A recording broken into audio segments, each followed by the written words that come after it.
A little girl sitting in a broken-down apartment in New York City, hungry and alone, being called stupid by her teachers every single day. That same little girl would grow up to win an Oscar, host the biggest award shows in Hollywood, and become one of the most famous people in America. But behind all the glitter and gold, her story is filled with more pain than most people could ever imagine. Today, we're talking about Whoopi Goldberg, a woman who has lived through tragedies that would break most people. At almost 70 years old, she's still fighting battles that started when she was just a child. Her story isn't just about fame and fortune. It's about surviving when the whole world seems to be against you. So grab a cup of coffee, settle in, and let me tell you about a woman whose smile has hidden decades of heartbreak, whose laughter has covered up years of tears, and whose success came at a price that nobody should ever have to pay. On a cold day in November 1955, a baby girl was born in one of New York's toughest neighborhoods. Her name was Karen Johnson, but the world would come to know her as Whoopi Goldberg. She came into a world that was already falling apart around her. Her father left before she could even remember what he looked like. Just gone, like he never existed at all. Can you imagine growing up without ever knowing your dad? Not having that strong shoulder to lean on or someone to teach you how to be tough when life gets hard. Her mother, Emma, was trying to do the job of two parents all by herself. She worked as a nurse and a teacher, sometimes pulling double shifts just to put food on the table. Picture a woman so tired she could barely stand up, coming home to two young children who needed everything from her. They lived in housing projects where the walls were so thin, you could hear your neighbors fighting through the night. The paint was peeling. But here's where the story gets even more heartbreaking. When Whoopi was just 14 years old, still a child herself, she got pregnant. Can you imagine? A 14-year-old girl, already struggling with school, already living in poverty, suddenly facing the terror of an unplanned pregnancy.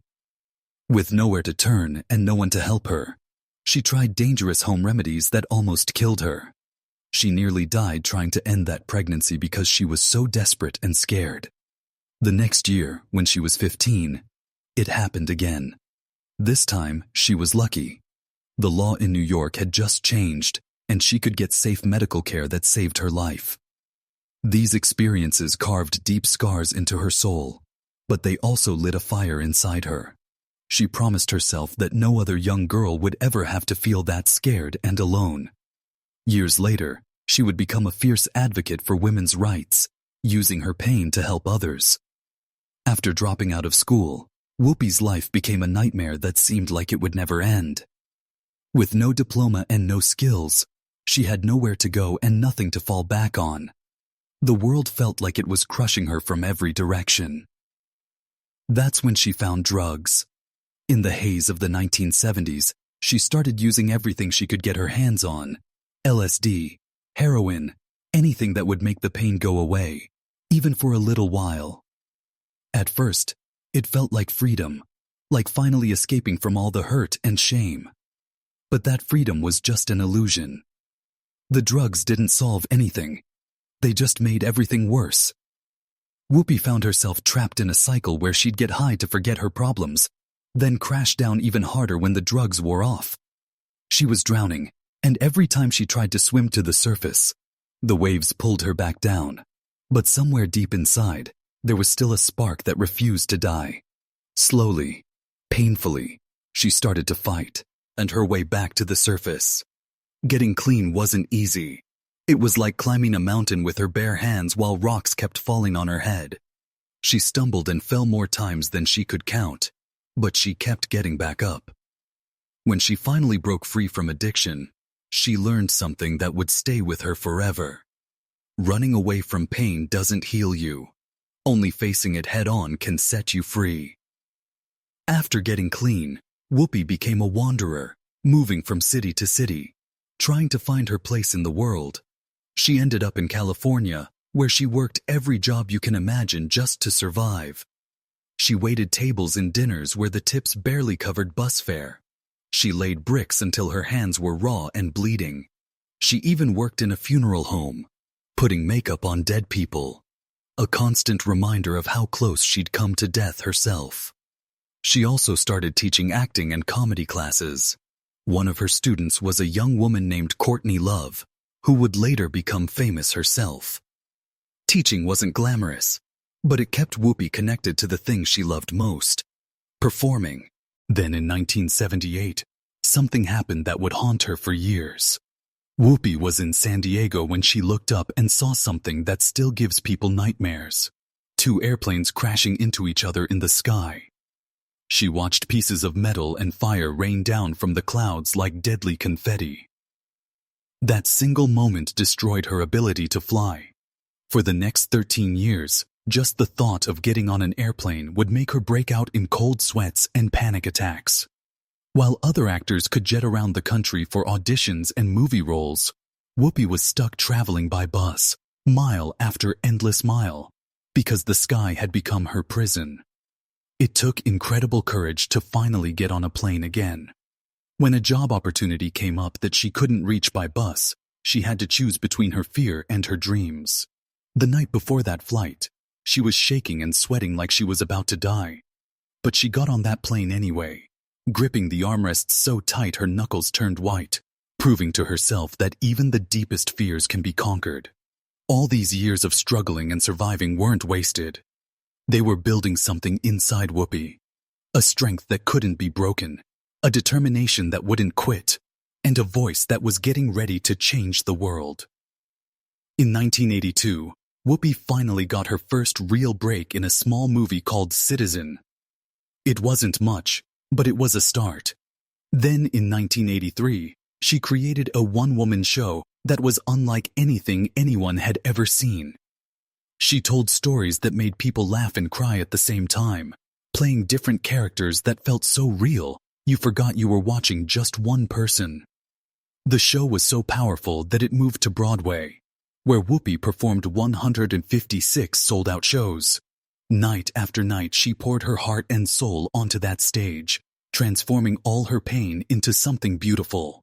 The little girl Wahoo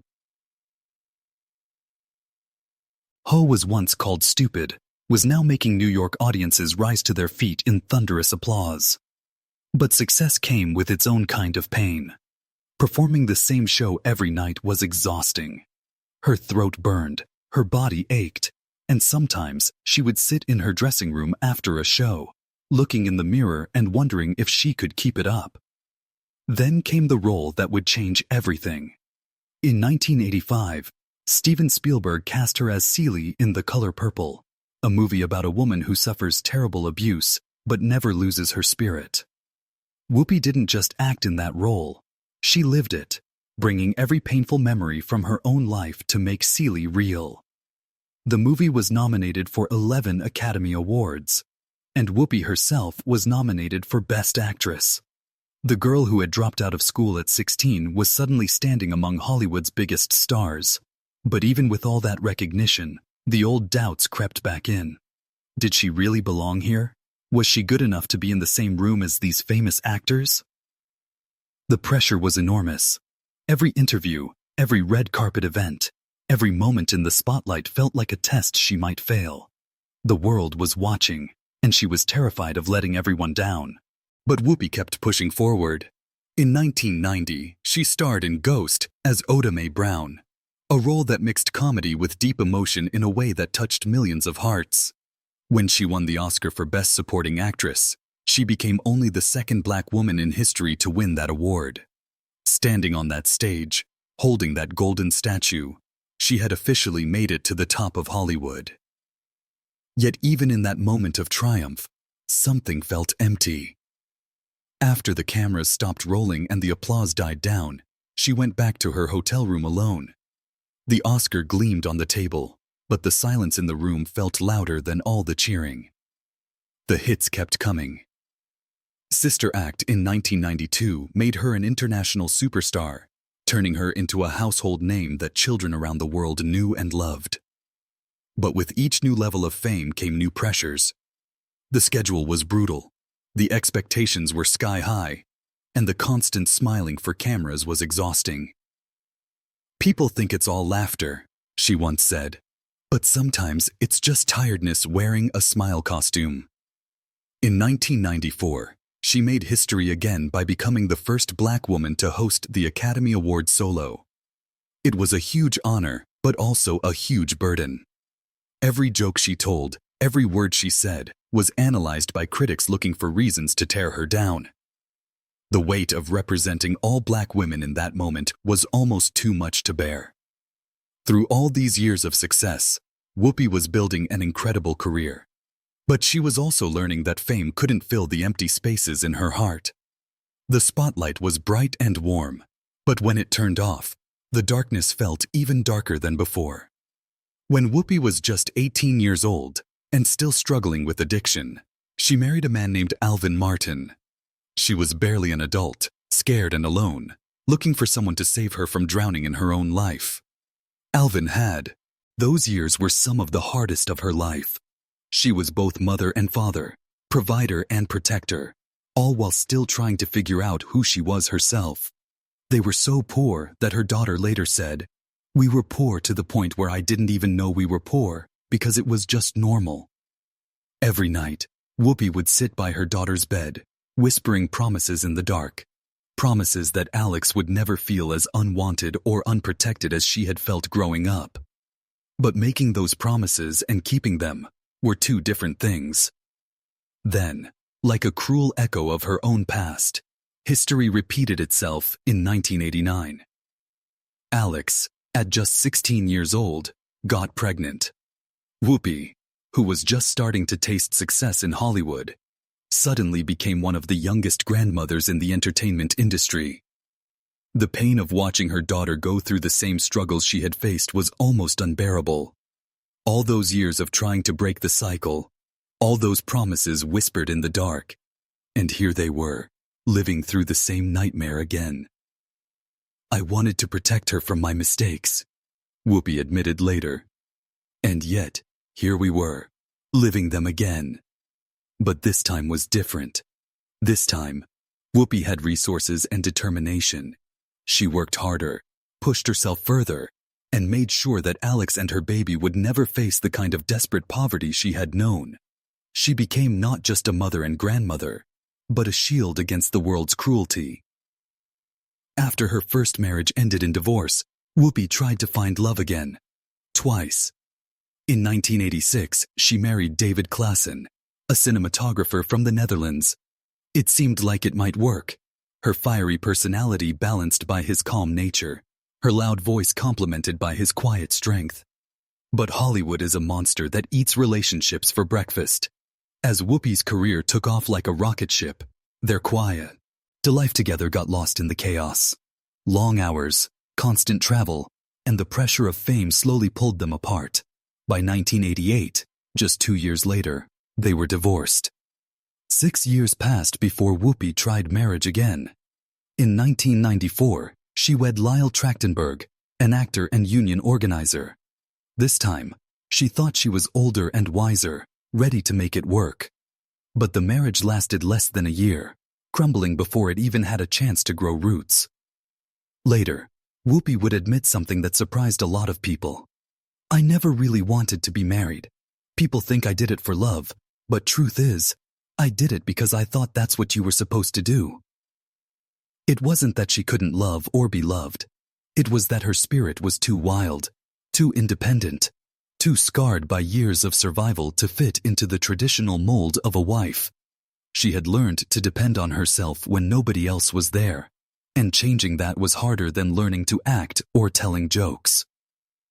After 3 failed marriages, Whoopi finally found peace in a surprising place: in being alone. "The only thing I'm married to now is my freedom," she said with a smile that held both sadness and relief. But perhaps the most painful chapter of Whoopi's romantic life wasn't a marriage at all. In the early 1990s, she fell in love with Ted Danson, America's sweetheart from the TV show Cheers. Their relationship was passionate and real, but it played out under the harsh spotlight of celebrity gossip. Ted was married to someone else when their relationship began, which made them instant targets for tabloid headlines. Every date, every smile, every moment of happiness was photographed and judged by millions of strangers. The relationship reached a breaking point in 1993 at a comedy roast in Whoopi's honor. Ted took the stage and performed a routine that used offensive stereotypes and imagery. What was meant to be funny turned into a national scandal. Whoopi had even helped write some of the material. But that didn't protect her from the backlash. For weeks, their faces were plastered on every magazine cover, not in celebration, but in condemnation. The love that had felt so real and precious was now being dissected by talk show hosts and newspaper columnists who had never met them. "It felt like the world was watching my heart break," Whoopi said later. By the mid-1990s, the relationship had ended, leaving behind not just broken hearts, but a lesson about how hard it is to find love when millions of people are watching your every move. Through all these relationships, the desperate first marriage, the failed attempts at conventional love, and the scandalous romance under the spotlight, Whoopi learned something important. Sometimes the bravest thing you can do is choose yourself, even when the world expects you to choose someone else. Just when life seemed to be settling into a rhythm of success and stability, fate delivered its cruelest blows. In 2010, Whoopi received the phone call that every adult child dreads. Her mother, Emma, was gone. Emma hadn't just been a mother. Then, just as she was learning to live with that loss, fate struck again. In 2015, her brother Clyde died. He wasn't famous like his sister, but he was something more precious. He was the only person left who remembered her as Karen, the little girl from the projects. He was her partner in crime, her first best friend, the one who had shared those hungry nights and cold mornings when they were children. With Clyde's death, it felt like her entire childhood had been buried with him. All the memories they shared, all the private jokes and sibling secrets, gone forever. The double loss was devastating. On stage and on television, Whoopi still delivered her sharp wit and fearless commentary. But behind the scenes, she carried two empty spaces that applause could never fill. Every laugh she shared with the world was matched by a silence waiting for her at home. In her grief, Whoopi found purpose. She spoke more often about the importance of family, about holding your loved ones close while you still can. She threw herself into charity work that honored her mother's memory, supporting single mothers, healthcare workers, and educational programs. Her pain became a bridge to connect with others who had suffered similar losses. For anyone who has buried a parent, for anyone who has said goodbye to a sibling, her story resonated with an ache that felt universal.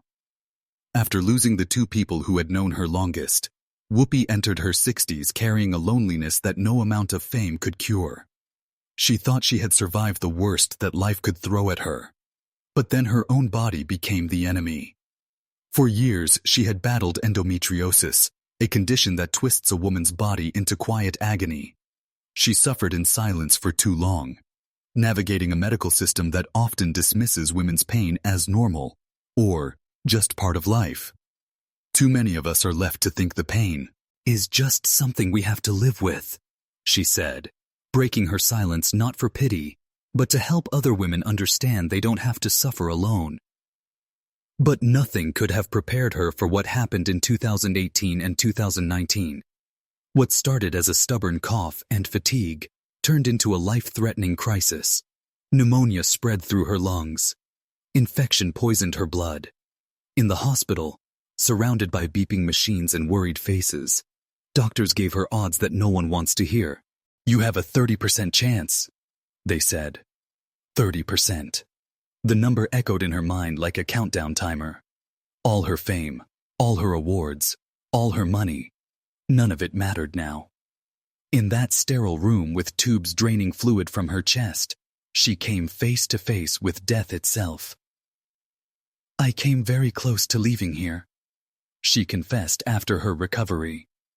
For 6 weeks, she vanished from the view, her chair empty, her laughter missing. Fans wondered where she had gone. Colleagues prayed for her return. But Whoopi was fighting the biggest battle of her life, the battle to simply keep breathing. When she finally walked back onto the set, thinner and slower but alive, the standing ovation wasn't for her comedy or her acting. It was for something more basic and more precious, for surviving. The illness changed her. Gratitude softened even her sharpest edges. Every morning became a gift.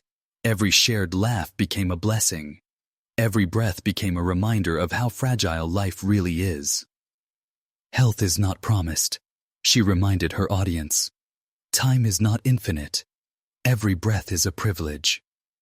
For anyone who has sat in a hospital waiting room, who has felt their body betray them, who has whispered prayers into the darkness, her story became a beacon of hope. You are not alone, she seemed to say, and survival itself is a victory worth celebrating. Today, at almost 70 years old, Whoopi Goldberg lives a life that the little girl from the Chelsea projects could never have imagined. She owns beautiful homes, a grand estate in New Jersey where Thomas Edison once lived, and a peaceful villa in Italy where she can watch the Mediterranean waves crash against the cliffs.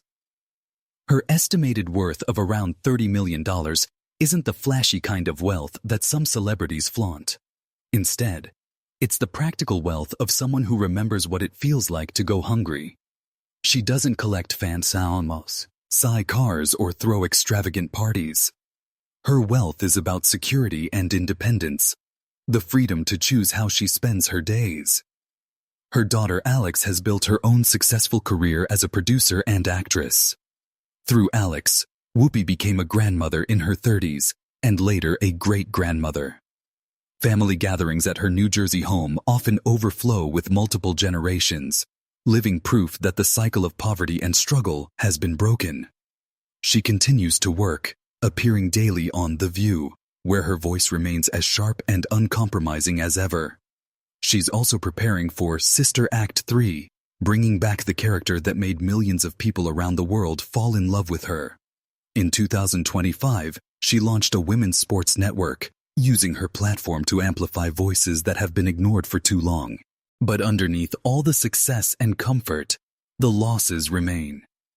Her mother's empty chair still echoes with absence. Her brother's memory still brings tears to her eyes. After nearly dying from pneumonia, every morning feels like a gift she doesn't take for granted.